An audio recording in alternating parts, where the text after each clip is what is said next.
Anyone who lives in Taiwan knows that the island is chock full of stories worth telling. But these stories are often overlooked by international media, meaning quite often the only people who know what's going on in Taiwan are people in Taiwan. But the internet is lowering these barriers, and today on the show we'll be talking to a US-based online media group that's working to bring English language coverage of Taiwan to listeners around the world. Ketagalan Media has, for a little more than a year, produced articles, news updates, and audio interviews that delve into the news behind the news, giving the context viewers need to get a grip on the newest political and cultural trends on the island. I spoke recently to the group's co-founder, Chaiting Ye, along with its public relations director, Christy Irupan. I started our conversation by asking what they feel like is missing from the coverage of Taiwan. If you do a simple search of the word Taiwan in news, right? So I think there's sort of two big groups of, stories that pop up. The first kind of story is your very sort of wonky geopolitical international relations kind of stories about Taiwan and these, Taiwan Straits crisis, missiles pointing at Taiwan. So you have those kind of stories. And then the second kind of story is, you go to Taiwan and, what are the 10 top things to eat in a night market? Or you have bubble tea, right? So I feel like there's, between those sort of two extremes, there's a lot more about Taiwan that can be covered. There's a lot of art, there's a lot of culture, a lot of history, even business activities and the startup scene. Those things I feel like are all very interesting and, should also be interesting to a lot of people. And so, both of you grew up in Taiwan, but now you're based in the U.S., do you think that changes the kind of perspective that you bring to this? And do you think that maybe allows you to, ask some of these questions that might be more difficult if you were closer to this or if you were in the mix of Taiwan media? What does that change for you? Actually, we see it as an advantage, being from Taiwan and living in the U.S. or even being from the U.S. and living in Taiwan. For our team, we're always actually looking for people who have at least more than one cultural experience, sort of exposure to more than one cultural perspective. And I think what that allows us to do is to be able to say, we know Taiwan better than anybody else in America, for example, and we know America better than anybody else in Taiwan. So that gives us the unique position to actually connect these two cultures, to be able to sort of translate between these two cultures and to say, hey, this stuff is happening in Taiwan, right? It's important, but then I know how to explain its importance to somebody who doesn't necessarily live there, right? Mm-hmm. And vice versa. Mm-hmm. Right. Being immersed into different cultures, like Ting said, we actually have more advantage of that. Being in this position actually allows us being objective to look at the event itself, the issue itself. So not just adding a lot of personal emotion, and also the way we present the news will be more objective and not just having presented a way to provoke the emotions of the audience. So there are a lot of international media groups that they're not necessarily giving Taiwan the focus that it deserves, but they are there. I mean, if you think back to the occupation of the Legislative Yuan, BBC was covering it. AP had people that were in the legislature. People were there. So what do you think that you're able to provide with the perspective that you have and the projects that you're working on? What do you think that you're able to provide that those other media stations aren't quite getting right, in your opinion? So first of all, when the BBC was covering the issue, they called us actually to help them find contacts on the ground in Taipei to talk to.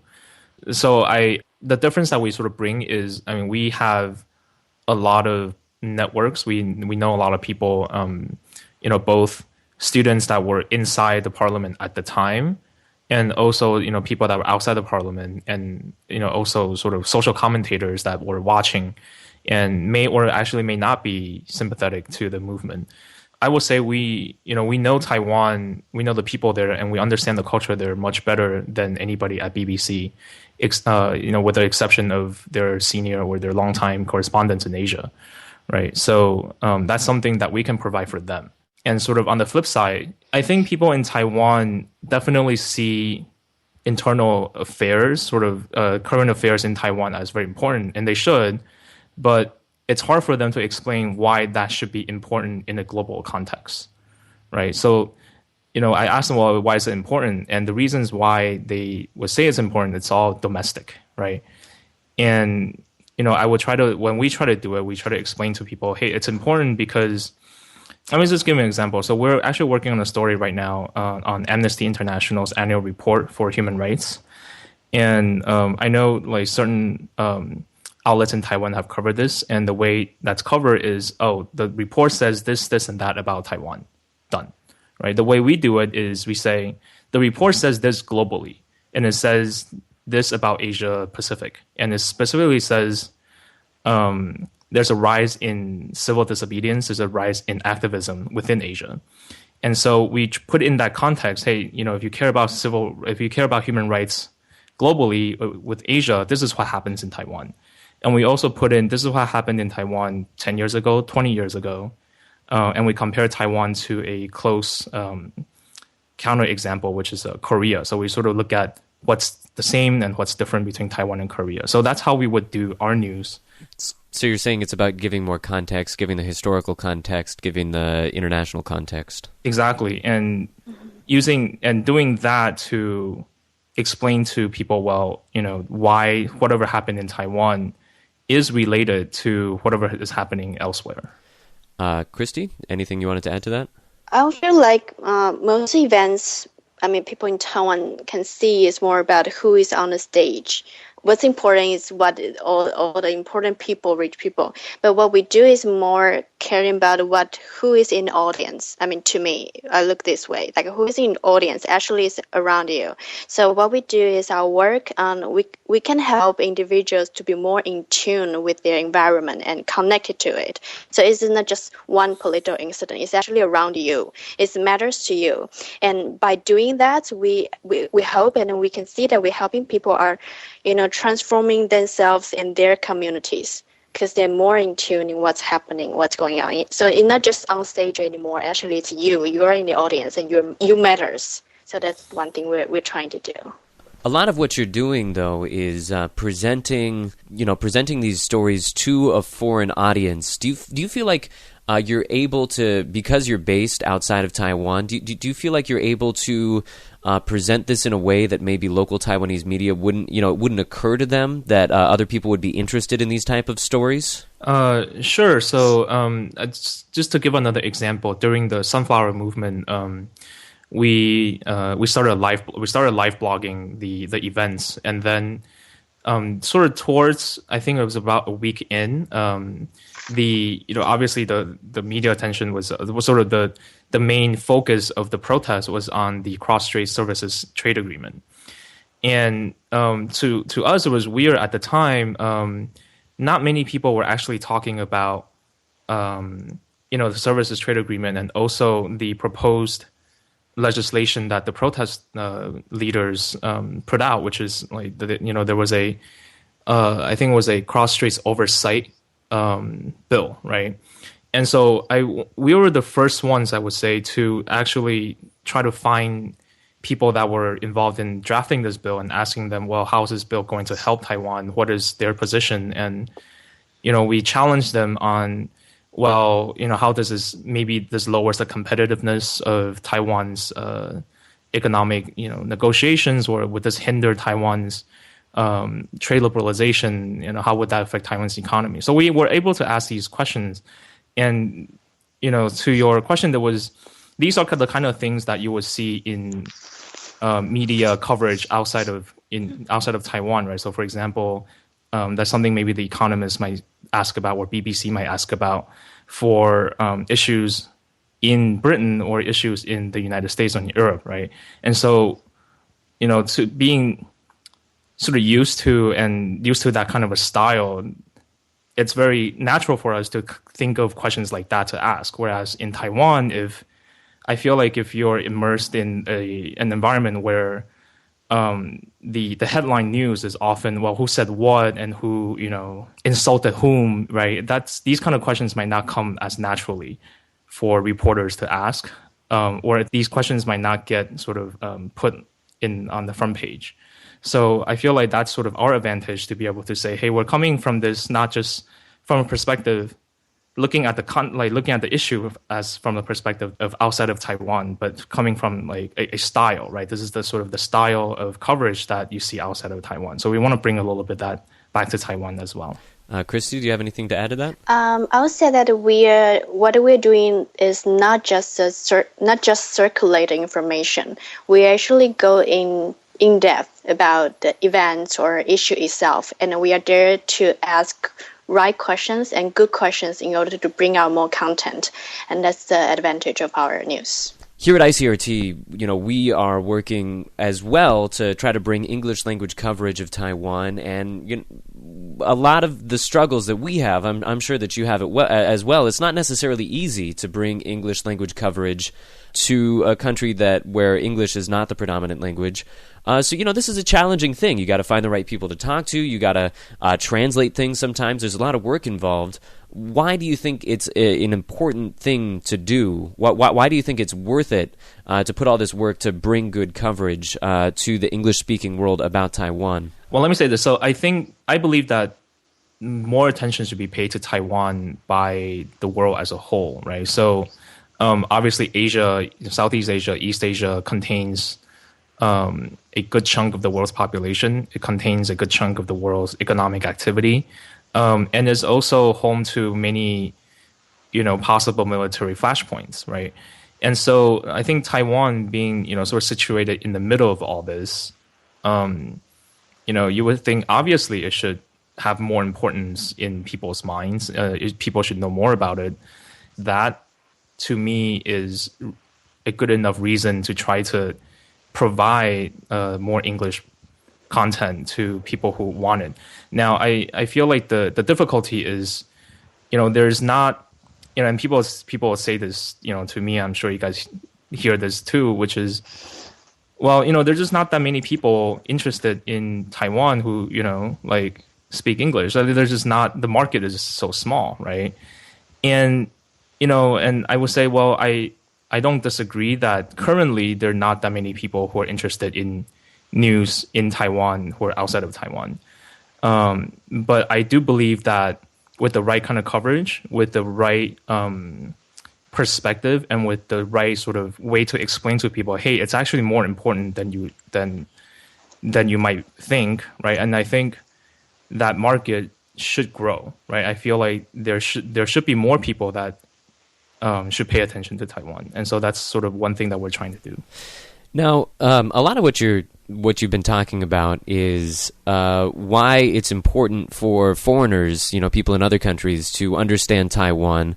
And I understand what you were just saying, but are there any other ways in which having more people around the world engage with Taiwan, think about Taiwan, does that have any direct consequences for Taiwan itself? Like, does more people in the U.S. understanding Taiwanese democracy in some way impact the way that democracy is developing? What are your thoughts on that relationship? I think sort of the most direct way is if there's more people in the U.S. For example, if there are more people in the U.S. that cares about Taiwan, that follows what's going on in Taiwan, like what the current affairs in Taiwan. So the most direct way I could see is they can affect policy, U.S. policy towards Taiwan, towards East Asia. So that's sort of one direct way that could be influenced. But I feel like people in Taiwan, when I get the sense that a lot of times people are frustrated that no one in the world cares about us, right? And that sort of stems from this sort of official diplomatic isolation, so to speak. But I feel like if people in Taiwan, as I said, understand that, if they get the sense that, hey, we are, like, people in the world want to know more about us, I feel like it gives them a sense of confidence. It gives them a sense of, whatever they do matters. And I feel like hopefully that will lead to sort of a deeper and a more nuanced public debate over what happens in Taiwan. So having this international attention will kind of frame the issues in a different way. That's right, because they know whatever they do, other people are watching. Whether it's something good, something bad. If I know that, hey, if I come out with a new energy policy, other countries in Southeast Asia might pick it up, I would probably put in a little bit more thought to it than, if nothing I do, no one cares, right? So if somebody were to go to your website on Ketagalan Media, they wouldn't just see stories about Taiwan. I mean, there's also stories from all over the world, from Africa, from Europe. And so you're not just covering Asia and Taiwan. Why is that? What is the focus? I mean, if it's not Taiwan, what is the focus? Or if it is Taiwan, how do you bring in those other stories? What's the relationship there? Basically, what we want to do is we want to look at news around the world as not just in terms of, there's Taiwan news, there's Japan news, there's Korea news, there's Africa, there's Kenyan news or South African news. So we want to actually look at all the news that's happening in the world as in terms of ideas and trends, right? So there's a trend about wealth inequality. So what's happening with wealth inequality in Taiwan, and how does that relate to wealth inequality in Singapore, or how does that relate to wealth inequality in Greece, for example? We did a story about land grabs in Africa. So governments taking land away from private landowners in using eminent domain, and then transferring them to private developers with ties to China. And so there's a reason why we covered that story, because obviously it's very similar to some of the stuff that's been happening in Taiwan the last 2 years. So we wanted to show that connection both to people who care about this issue and say, hey, there's something similar going on in Taiwan, and to the people in Taiwan and say, hey, there's something similar. This is not your own problem, right? This is not a problem that's unique to Taiwan. This is a problem that's happening in a lot of places in the world. So have that in mind and understand that this is not, these problems have more of a global impact, global implication. So that's why we cover stories from other places outside of Taiwan. Now, that said, we still want to be focused on Taiwan. So definitely the vast majority of our stories will still be in Taiwan. But then when we report them, we would definitely give a more international and historical context. Christy? Yeah, we liked the content we're providing be more well-rounded, and we hope our media channel can be a tool we can teach our audience through our valid and reliable information to kind of, engage the audience to be immersed into those information, and then we can guide them, and also maybe we can teach them to be more independent and critical thinker, and to make their own decision and to be responsible for that what's happening around them. So that's also one thing that we hope we can do that. Right, and that's actually a complaint that I hear kind of frequently, is that the media in Taiwan and even the audience, even the users of media, don't necessarily think too far beyond the borders of Taiwan, and there's a heavy focus on local news and not a lot of thought about how local news connects to broader stories. So, in a way, is that something that you're trying to correct? Definitely, yeah, and yes, and I feel like for the audience, I definitely believe that there are audience out there in Taiwan who do want to see something like this being done. I do believe that there are audience in Taiwan who don't appreciate being thought of as dumb, right? I definitely think there's audience in Taiwan that appreciates being treated as if they're smart, right, and understand what's going on. So, and that's sort of where we want to come in. So looking forward, I mean, obviously, you're still in the pretty early stages of putting this whole thing together, just about a year and a half in. What would you like to see your organization grow into? What kind of change are you hoping to see in the organization, and what kind of impact are you hoping, down the road, it's going to have on the overall media coverage of Taiwan? Ideally, so if 10 years, sort of in my ideal, almost daydream world, in 10 years, what I would love to see is Ketagalan Media become something like an Al Jazeera but for East Asia, and for Taiwan specifically.